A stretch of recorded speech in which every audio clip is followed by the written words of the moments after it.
अशांत किस बात के लिए था? कि सर हमारे जो हमारे थे वो सब चले गए हमें छोड़ के। हाँ। और उन सब की मृत्यु हो चुकी है। हाँ। और उसी के लिए वो आंसुओं की झड़ी लग गई थी। किसकी लग गई थी? आंसुओं की झड़ी जो जिनके मर गए थे घर वाले, बच्चे मर गए थे, मृत बच्चाओं के, माताओं के मृत बच्चे मर गए। ठीक है। अब 5वां पैराग्राफ पढ़ो। आ जाओ बेटा, अंदर आ जाओ। सब पढ़ो। हाँ पढ़ो। सभी और दिखलाई दी बस हाँ। अंधकार की ही छाया, हाँ। छोटी सी बच्ची को ग्रसने हाँ, ग्रसने माने खाने, मारने। हाँ ठीक है, बोलो। कितना बड़ा तिमिर आया, तिमिर आया, ऊपर विस्तृत महाकाश में जलते से अंगारों से झुलसी सी जाती और आंखें जगमग जगते तारों से। बताओ इसका अर्थ क्या हुआ? सर सभी और जब सुखिया को महामारी, सुखिया के पिता को सभी और दिखलाई दी बस अंधकार की ही छाया, छोटी सी बच्ची को ग्रसने कितना बड़ा तिमिर आया। सुखिया के पिता हर जगह से हार चुके हैं, निराश हो चुके हैं। अब वो क्या सोच रहे हैं अपने मन में कि सभी और अब उनके जीवन में कोई आशा शेष नहीं है सुखिया के बचने की। तो सोचते हैं कि इस छोटी सी बच्ची को मारने के लिए, खाने के लिए कितना बड़ा महामारी रूपी अंधकार आ गया है। ठीक है, कहते हैं कि ऊपर विस्तृत महाकाश में जलते से अंगारों से झुलसी सी जाती थी आंखें जगमग जगते तारों से। ऊपर इतना बड़ा जो आकाश है जिसमें तारे थे, वो इनको अंगारे की तरह लग रहे थे, माने आग के छोटे छोटे कणों की तरह लग रहे थे। और जब ये ऊपर देखते थे तो इनको लगता था कि इनकी आंखों पर गिर जाएगा, इनके शरीर पर गिर जाएगा और इनका शरीर झुलस जाएगा। ये दुख में क्या है? पीड़ित है, दुख से पीड़ित है, व्यथित है। किसके लिए? इनकी बेटी जो है क्या है? बीमार है। समझ के सीधे बैठ जाओ, दिक्कत हो रही क्या बैठने में? तो फिर उधर मुड़ी करके बैठ, क्या मतलब है? कह रहे थे आगे, सबके पास किताब है?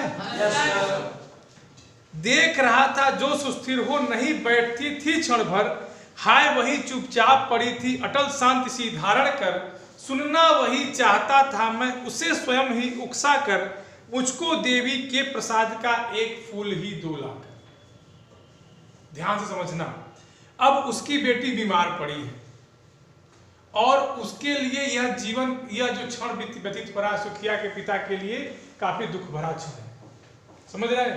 अब अपने मन में क्या सोच रहा है कि देख रहा था जो सुस्थिर हो नहीं बैठती थी क्षण पर। अब वही पिता अपनी बेटी को निहार रहा है। निहारना समझते हैं? एकटक देखना, निहार के सोच रहा है कि जो बच्ची मेरी कभी एक पल के लिए भी शांत नहीं बैठती थी, हमेशा खेलती कूदती रहती थी, फुदकती रहती थी, चहकती रहती थी, आज वो कैसी हो गई है? एकदम शांत बैठी पड़ी है। कहते कि हाय वही चुपचाप पड़ी थी अटल शांति सी धारण कर। आज वही बच्ची जो हमेशा खेलती थी, कूदती थी, लेकिन एकदम अटल शांति माने एकदम संपूर्ण शांत बैठी है। उसके अंदर न खेलने की चेष्टा है, न कूदने की जिज्ञासा है, न खेलने की कोई इच्छा है। समझ रहे हैं? कहते हैं कि उसे स्वयं ही उकसा कर सुनना वही चाहता था मैं। अब देखिए, अब उस बाप का ये मन है कि मेरी बेटी कुछ बोल दे, कुछ बोल दे। जब तक चुपचाप निस्तेज है, सोच रहे कुछ बोल दे, कुछ बोल दे। तो कैसे बोलेगी? वो उकसाते थे, बेटा तुमको फूल चाहिए, तुम तो कहते थे कि सुनना वही चाहता था मैं उसे स्वयं ही उकसाकर, मुझको देवी के प्रसाद का एक फूल ही, मुझको देवी माँ के चरणों में अर्पित वह पुष्प रूपी प्रसाद ही लाकर दे दो, मैं ठीक हो जाऊंगी। ये कौन कहता था? किससे कहती थी? ठीक। अब उसके पिता के मन में बात ये आ गई कि सुखिया ने हमसे कहा है एक बार चल के देख लेते हैं, क्या पता उससे भी मेरा। भाई देखिए, आदमी जब विपत्ति में फंसता है तो हर प्रकार के उपाय अपनाता है। समझ रहे हैं? अगर आप एग्जाम में फंस गए, आपको नहीं आ रहा है, तो एक बार नकल मारने का प्रयास करेंगे। है? सही बात है ना? तो जब विपत्ति में, आपके लिए वही समय विपत्ति का ही समय है। आपके लिए मैथ्स का पेपर है, पेपर क्वेश्चन नहीं आ रहा, क्या करें? नहीं करेंगे तो फेल हो जाएंगे। तब दोनों आंख पीछे लगती है, उठा के पीछे करते हो ना, या फिर यहाँ करोगे या फिर यहाँ करोगे। समझ रहे हो ना? तो इसी तरह की बातें होती हैं। आगे कवि लिखते हैं क्या बेटा, ऊपर नहीं नकल मिलता है, आगे पीछे। ठीक, कहते हैं ऊंचे शैल शिखर के ऊपर मंदिर था विस्तीर्ण विशाल, स्वर्ण कलश सरसिज विहसित थे पाकर समुदित रविकर जाल, दीप धूप से आमोदित था मंदिर का आंगन सारा, गूंज रही थी भीतर बाहर मुखरित उत्सव की धारा। कितनी अच्छी रचना है। कविता को ऐसे पढ़ा जाता है गा के, तब कविता। आप लोग गाना सुनते हैं? गाना सुनते हैं? खड़े हो जाओ, कोई गाने की एक लाइन बताओ। मास्क पहले नीचे करो। हाँ, कोई गाने की एक लाइन बताओ। कोई हंसेगा नहीं, तुमको समझाने के लिए बताओ। कोई भी एक गाने की लाइन, अंग्रेजी गाना मत गा लेना। हाँ, कोई एक गाना बताओ। बैठो, अब तो 3-4 गाना हम गा दिए होते। खड़े जाओ बेटा, बैठो। सोच रहा आ कर रहा, गाओ ये कोई गाना। हाँ बैठो, आयुष तुम बताओ, तुम लोग शर्मा रहे हो। बस अब देखो ये गाना सुन लिया ना, बैठ जाओ। ठीक है, अब ये गाया कि तेरी मिट्टी में मिल जाऊंगा। अगर ये गा के गा रहा है तो एक एक अर्थ आपको समझ में आ रहा है। इसने गाया ना कि तेरी मिट्टी में मिल जाऊंगा, इसका मतलब है कि मैं अपने प्राणों को इस जमीन के प्रति, इस मातृभूमि के प्रति निछावर कर दूंगा। एक सिंपल सी बात, साधारण सी बात है। आप जब उसको लय के रूप में देखेंगे तो आपको चीजें जल्दी समझ में आएंगी। Sir, do you have marker? If you are not using, can you give me? Ma'am staff room चले जाइए।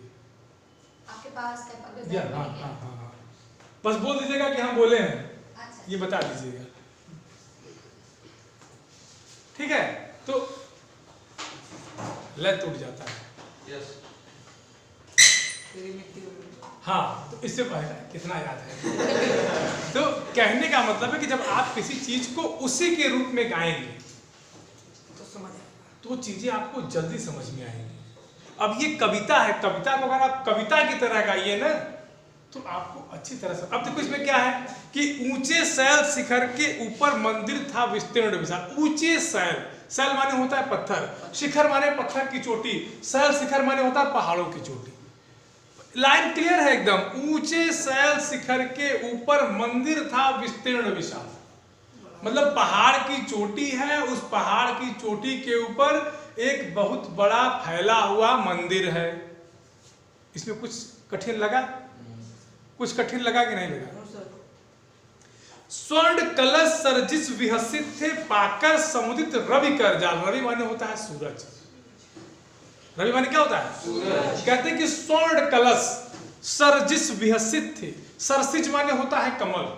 मंदिर में जो स्वर्ण कलश रखा था उस पे जो कमल का पुष्प रखा था, वो कमल के पुष्प सूरज की किरणों को पाकर, सूरज की किरणें उस पे पड़ती थी तो ऐसा लगता था मानो वो हंस रहे हो। बेसिक माने होता है हंसना। समझ रहे हैं? कहते कि दीप धूप से आमोदित था मंदिर का आंगन सारा। अब मंदिर है, वातावरण समझिए, दीप जलेगा, घी के दिए जलेंगे, अगरबत्ती जलेगा, होगा ना? तो जो वातावरण होगा वो एकदम प्रसन्नमय खुशनुमा माहौल हो जाएगा। और गूंज रही थी भीतर बाहर। किसके भीतर बाहर? मंदिर के। गूंज रही थी भीतर बाहर मुखरित उत्सव की धारा। मुखरित माने मुख से उच्चरित ध्वनि, उत्सव की धारा। मंदिर के बाहर कौन रहेगा? भक्त रहेंगे। अंदर कौन रहेगा? भक्त रहेंगे। बात क्या होगी? देवी माँ की जय, यही बात होगी। वहां घर की बात नहीं होती है, मंदिर पे जयकारे ही लगेंगे। तो कह रहे हैं कि जो भक्तगण खड़े हैं, जो मंदिर के बाहर भी हैं, जो मंदिर के भीतर भी हैं, उनके मुख से जो ध्वनि निकल रही है, ऐसा लग रहा है मानो एक प्रकार का उत्सव चल रहा है। बंद करके रखो, खोलना मत, नहीं आ जाएगा। हाँ, वो गलती हमको समझ, मन तो है नहीं, मन तो कहीं छोड़ के आए होगे किसी के पीछे, है? ठीक है, क्लियर हो गई बात? किसी को इस पैराग्राफ में दिक्कत? अगला देखिए। भक्त वृंद मृदु मधुर कंठ से गाते थे सभक्ति मुदमय, पतित तारिणी पाप हारिणी माता तेरी जय जय जय। पतित तारिणी तेरी जय जय, मेरे मुख से भी निकला बिना बड़े ही मैं आगे को जाने किस बल से ढिकला, ढिकला माने ढकेल के आगे देना, ठीक है।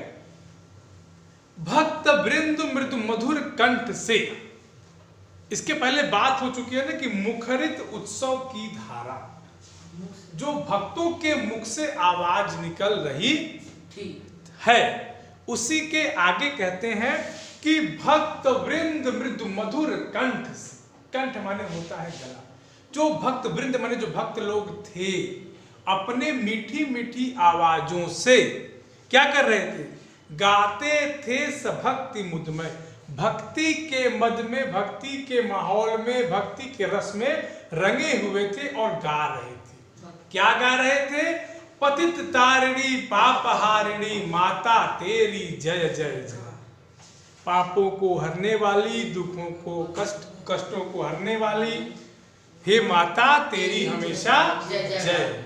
ठीक, ये कौन गा रहा था, भक्तगण गा रहे थे। अब इस गाने को सुनता है सुखिया का पिता, फिर आगे कहते हैं कवि कि पतित तारिणी तेरी जय जय। पतितों को मतलब, पतित माने कौन होता है, जो गिरा हुआ व्यक्ति होता है, नीच कर्म करने वाला व्यक्ति होता है। पतितों को तारने वाली हे माता तेरी जय हो, मेरे मुख से भी निकला। भक्तों की सुनते सुनते सुखिया के पिता के भी मुख से निकलता है कि पतित तारिणी माता तेरी जय जय, बिना बढ़े ही मैं आगे को जाने किस बल, मतलब यह कहते कहते वो न जाने किस बल से आगे चला गया, उसको पता नहीं चला, मतलब भक्तों की लाइन में वो लग गया। समझ गए। मेरे द्वीप फूल लेकर वे अम्बा को अर्पित करके, दिया पुजारी ने प्रसाद जब आगे को अंजिल करके, भूल गया उसका लेना झट परम लाभ सा पाकर, मैं सोचा बेटी के माँ को ये पुण्य पुष्प दूं जाकर। अब वो भाई सुखिया का पिता मंदिर गया है, पुष्प लेके पूजा अर्चना करने गया है ना, तो जाता है, कहते कि मेरे दीप फूल लेकर वे अम्बा को अर्पित करके। अब वो पुजारी के पास पुष्प लेके गया है और उस पुष्प को लेकर के पुजारी जी देवी माँ के चरणों में अर्पित भी कर दिए। ठीक, दिया पुजारी ने प्रसाद जब आगे को अंजिल भर के, अंजिल माने होता है ये अजूरी जिसे कहते हो, इसको अंजिल कहते हैं ना। कहते हैं कि अंजलि भर के जब उसने पुष्प दिया तो पुजारी ने देवी माँ के चरणों पे लगा, फिर उसको ऐसे प्रसाद के रूप में जब दे दिया, तो कहते हैं कि भूल गया उसका लेना झट परम लाभ सा पाकर, उसको लेना मैं भूल गया। भूल गया मतलब मेरा ध्यान उतर गया, मतलब ये नहीं कि भूल गया तो मैं भूल गया, ध्यान उतर गया, ध्यान तो सुखिया पर था। सोचा बेटी के माँ को ये पुण्य पुष्प दूं जाकर मैं, और मैं सोच रहा था कि ये जो पुण्य पुष्प है देवी माँ के चरणों में अर्पित है, इसको मैं ले आके कहाँ दूंगा, बेटी की माँ को, सुखिया के मम्मी को। बेटी को लिखा है सर, बेटी को माँ के ही, बेटी कौन है, पुष्प कहाँ चढ़ा है, तो किस माँ का अर्पित पुष्प किसको देगा, बेटी को। पूरी बात सुना करो, बीच बीच में टोकते हो ना, इसीलिए गड़बड़ा जाते हो। समझ गए।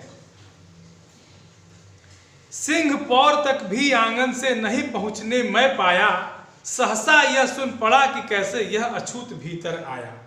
पकड़ो देखो भाग न जावे, बना धुर्त यह है कैसा, साप स्वच्छ परिधान किए है भले मानुषों की जैसे। सिंह पौर तक भी आंगन से, मतलब आंगन से निकल के डेहरी में लांग भी नहीं पाया था।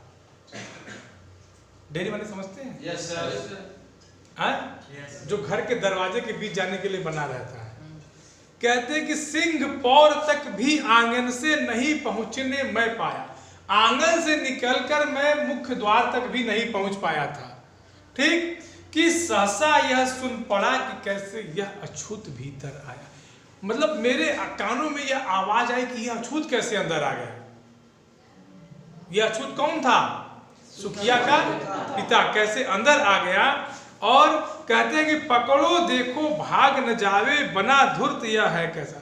अब उसको अगले पल ये भी आवाज सुनाई दे रही है कि लोग ये भी कह रहे हैं कि इसको पकड़ो भागने न पाए, ये कैसे ये धोखेबाज अंदर आ गया, कैसे धोखेबाज बन के ये आया है।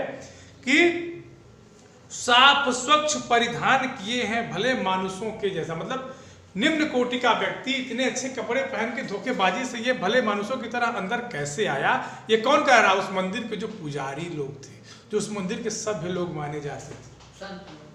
बताओ, अगर कोई व्यक्ति निम्न कुल में पैदा हुआ तो उसकी क्या गलती है? कोई गलती है क्या? निम्न कुल मतलब जो नीचे जाति के लोग, जिसे समाज कहता है, जिसको समाज नीचे जाति की संज्ञा दी हुई है, उसकी क्या गलती है?